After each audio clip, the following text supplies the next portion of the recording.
Selamat siang, selamat datang kembali pada mata kuliah Akuntansi Keuangan Menengah 1. Baik adik-adik, kita akan melanjutkan materi selanjutnya. Materi yang selanjutnya ini kita akan membahas tentang cash. Nah, adik-adik, minggu lalu Ibu sudah meminta adik-adik sekalian untuk membaca materi mengenai kerangka dasar dalam penyusunan dan penyajian laporan keuangan. Nah, kalau di kerangka dasar dalam penyusunan dan penyajian laporan keuangan itu tidak terlalu berbeda jauh dengan materi yang sebelumnya, yang laporan keuangan. Hanya saja ada beberapa tambahan seperti bagaimana melakukan penyusunan pencatatan laporan keuangan dengan cash basic, dengan accrual basic.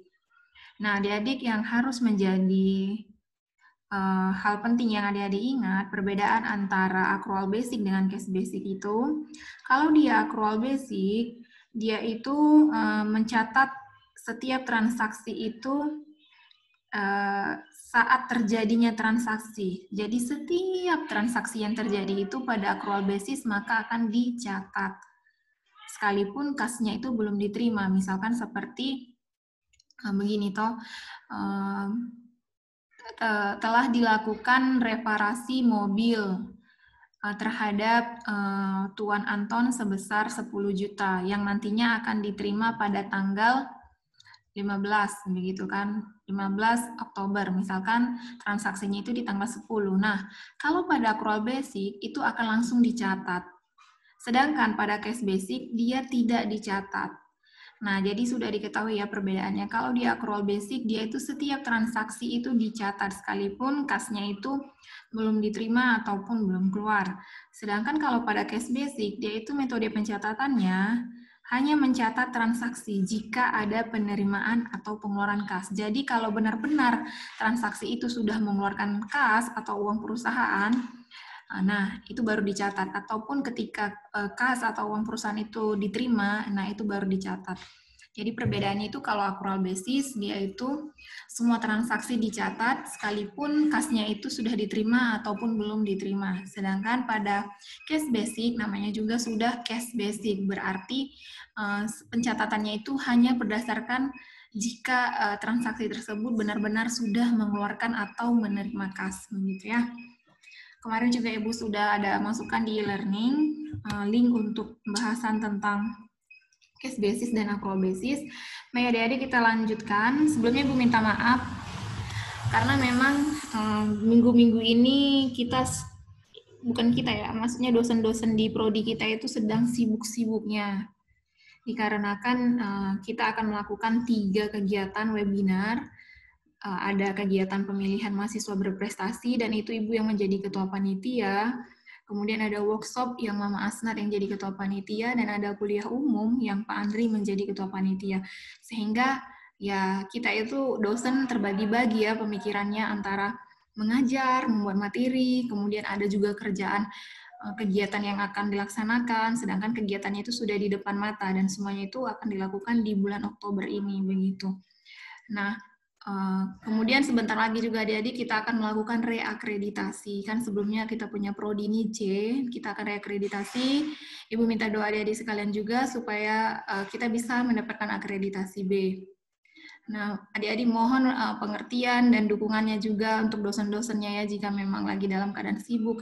Saya percaya dosen-dosen akan berusaha sebisa mungkin mengajar. Bagi yang benar-benar ada waktu pasti akan mengajar begitu. Baik, kita masuk ya ke bab 3 kas ataupun cash. Nah, di sini dikasih tahu bahwa ada beberapa hal yang perlu diperhatikan dalam pembahasan kas ini. Ada gambaran umum kas.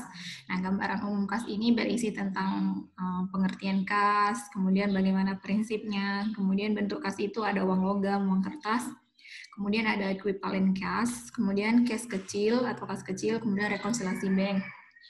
Nah, untuk yang gambaran umum kas, adik-adik bisa baca di modul. Kemudian untuk yang equivalent kas, ini dia itu merupakan investasi dalam bentuk surat berharga yang jatuh temponya kurang dari 3 bulan.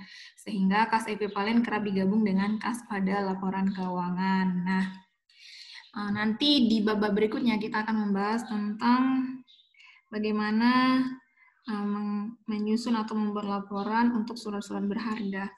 Nah, kita masuk ke yang ketiga, kas kecil. Nah, adik-adik, kas kecil ini sebenarnya ini sudah ada kita pelajarin di mata kuliah dasar-dasar akuntansi keuangan semester lalu ya. Ketika kalian di semester 2, Ibu masih ingat ketika itu Ibu mengajar di kelas 2C kalau tidak salah. Ibu sudah jelaskan mengenai kas kecil atau kas kecil. Nah, seharusnya adik-adik yang dari kelas 2C harus sudah paham. Ini kita tinggal mengulang kembali. Nah, di sini kita lihat apa sih itu kas kecil? Kas kecil itu dana yang dibutuhkan segera dalam jumlah yang kecil dan kegiatannya sering terjadi. Nah, jadi begini ya, ketika perusahaan itu kan kalau dia perusahaan yang sudah besar begitu, dia membagi ada kas kecil, ada yang namanya kas gitu. Nah, kas kecil ini dia itu khusus untuk kegiatan-kegiatan perusahaan yang sering kali terjadi dan dananya itu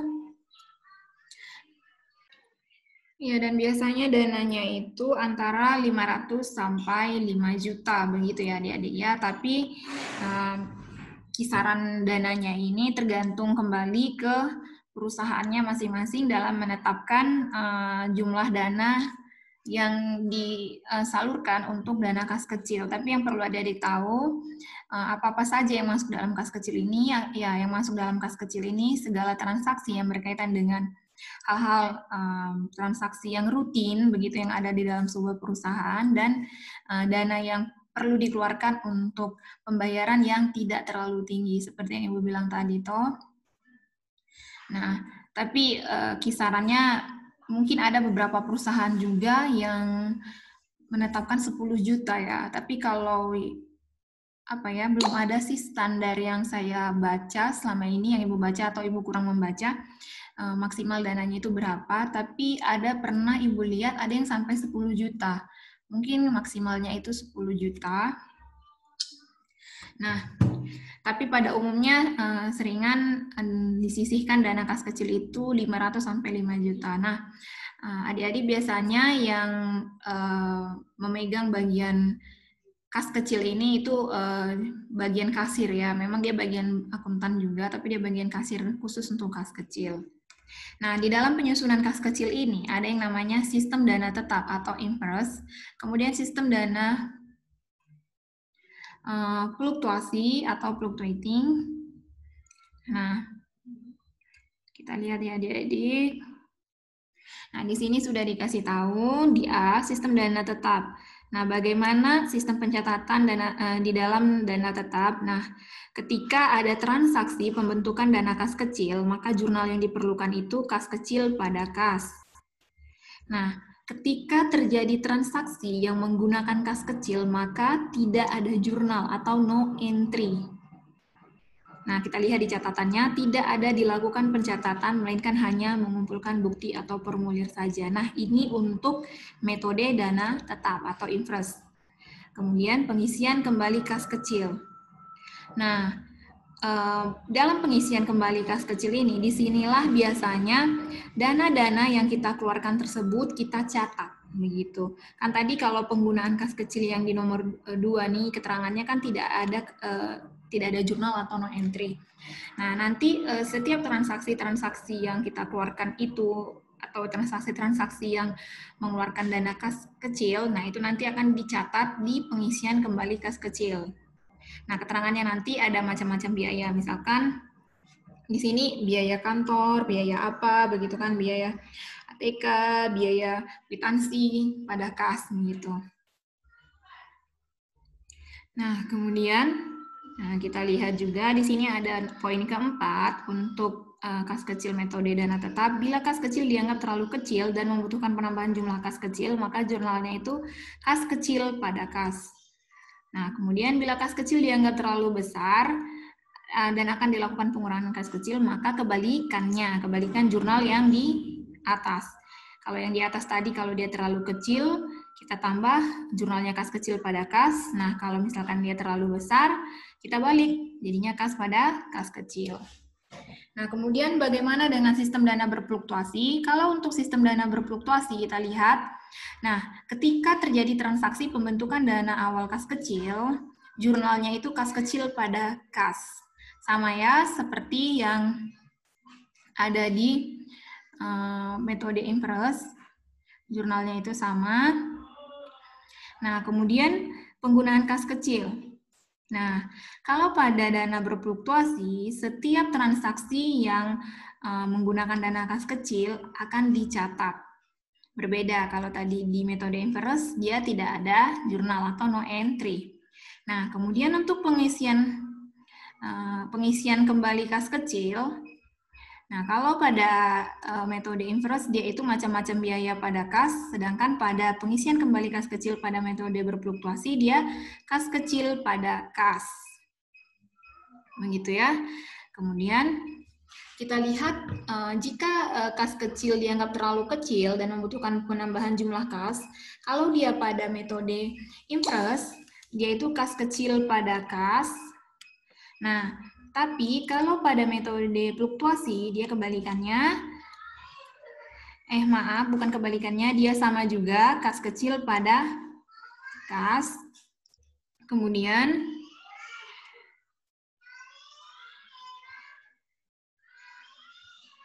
kemudian kita lihat, aduh ini kenapa? Sebentar ya, Ibu hapus dulu ini yang Ibu coret-coret, clear all drawings. Oke. Nah, kemudian bila kas kecil dianggap terlalu besar, sama juga ya, kas pada kas kecil. Nah, jadi di sini terlihat perbedaannya adik-adik. Perbedaannya itu kalau pada metode inverse, setiap transaksi yang mengeluarkan dana kas kecil tidak di jurnal atau no entry, tapi nanti akan di jurnal ketika pengisian kembali. Dan itu keterangannya itu atau nama akunnya itu macam-macam biaya pada kas, begitu. Kalau misalkan dia biaya ATK, ya biaya ATK pada kas, begitu. Kemudian kalau dia di dana fluktuasi, kebalikannya dia setiap transaksi yang mempengaruhi dana kas kecil, dia di jurnal. Dan jurnalnya itu macam-macam biaya pada kas kecil. Berbeda ya, kalau tadi di metode inverse tidak ada jurnal, sedangkan di metode fluktuasi ada. Dan pada saat pengisian kembali, kalau pada saat pengisian kembali, metode inverse itu dia macam-macam biaya pada kas-kas yang dipengaruhi, sedangkan kalau pada pengisian kembali di fluktuasi, kas kecil pada kas. Oke, mari kita lihat. Nah, ini ada contoh. Nah, pada tanggal 1 April 2007, Bendahara Umum PT ADS memberikan dana kas kecil kepada bendahara kecil atau bagian kas kecil sebesar 2 juta. Kemudian selama bulan April 2007, bendahara kecil melakukan penggunaan kas kecil dengan data sebagai berikut. Nah, sampai di sini kita perlu melakukan pencatatan, yaitu pencatatan pengisian awal kas kecil. Nah, kita lihat. Kalau dia metode dana tetap, kas kecil pada kas sebesar 2 juta. Nah, begitu juga pada dana fluktuasi, masih sama. Kemudian, kita lihat untuk selanjutnya. Nah, di 1 April ini juga ada, bukan di 1 April, nah selama bulan April ini ternyata banyak pengeluaran ya, ada biaya perlengkapan kantor, ada biaya perangko, ada biaya rapat, ada fotokopi. Nah, kalau pada sistem dana tetap, seperti yang tadi Ibu jelaskan, dia tidak ada pencatatan, jadi no entry. Nah, sedangkan pada sistem dana fluktuasi kita masukkan biaya perlengkapan kantor 300.000, kemudian biaya perangko 100.000, biaya rapat 250.000, biaya fotokopi 100.000, kemudian kas kecil ya, ingat ini kas kecil 750.000. Nah, kemudian pada saat pengisian kembali, nah dikasih tahu kemudian pada akhir bulan April 2007, bendahara kecil melakukan pengisian kembali kas kecil. Nah, pada akhir bulan April itu dilakukan pengisian kembali. Bagaimana pencatatannya? Kalau pada sistem dana tetap, pencatatannya itu kita catat macam-macam biayanya. Kita lihat biaya perlengkapan kantor, perangko, rapat, fotokopi. Nah, 700 pada kas kecil 750.000. Nah, jadi segala biaya-biaya yang tadinya tidak dicatat, yang di penggunaan dana kas kecil, no entry, kita catat di pengisian kembali. Nah, bagaimana dengan dana fluktuasi? Kalau dengan sistem dana fluktuasi, dia itu jurnalnya kas kecil pada kas sebesar 750.000. Nah, kemudian dikasih tahu bendahara kecil memutuskan untuk mengurangi dana kas kecil yang dipegangnya, sehingga kas kecil yang akan dipegangnya hanya sebesar 1 juta. Nah, bagaimana jurnalnya? Kita lihat. Jurnalnya sama ya, untuk sistem dana tetap dengan sistem dana fluktuasi jumlahnya sama, kas pada kas kecil sebesar 1 juta. Nah, kita lihat ya, jadi sehingga ada perbedaan memang ya jumlah total antara sisi debit dan kredit di sistem dana tetap. Nah, ini kan debit ya. Ini kreditnya untuk dana tetap, kemudian ini debit untuk fluktuasi, ini kredit untuk dana fluktuasi. Nah, kalau kita jumlahkan totalnya itu berbeda ya. Kalau ini kan 2 juta tambah 750. Nah, ini totalnya kan semuanya 3.750. Kalau sistem dana tetap. Nah, sedangkan kalau sistem dana fluktuasi, dia itu 2 juta, 3.750. Berarti 3.750 ditambah 750. Nah, kalau di dalam sistem dana fluktuasi itu berarti jumlah debit dengan kreditnya itu sebesar 4.500.000 ya, sebesar 4.500.000. Sedangkan pada sistem dana tetap 3.750.000. Jadi ada perbedaannya begitu ya.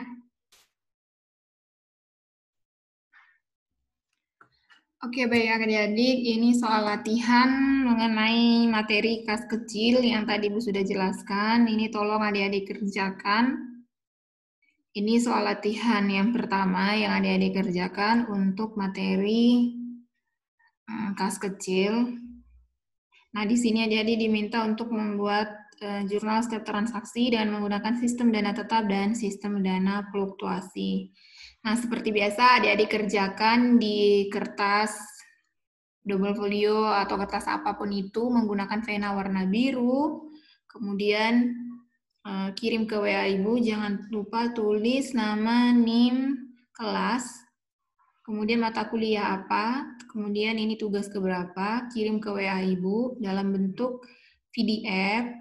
Setelah itu ketika mengirimkan tugas ke Ibu, jangan lupa juga sampaikan terlebih dahulu salam, perkenalkan diri, dari kelas mana, kemudian mengumpulkan tugasnya, tugas yang keberapa, begitu ya. Oke, ini untuk pembahasan materi tentang kas kecil ya. Kita akan lanjutkan ke rekonsiliasi bank.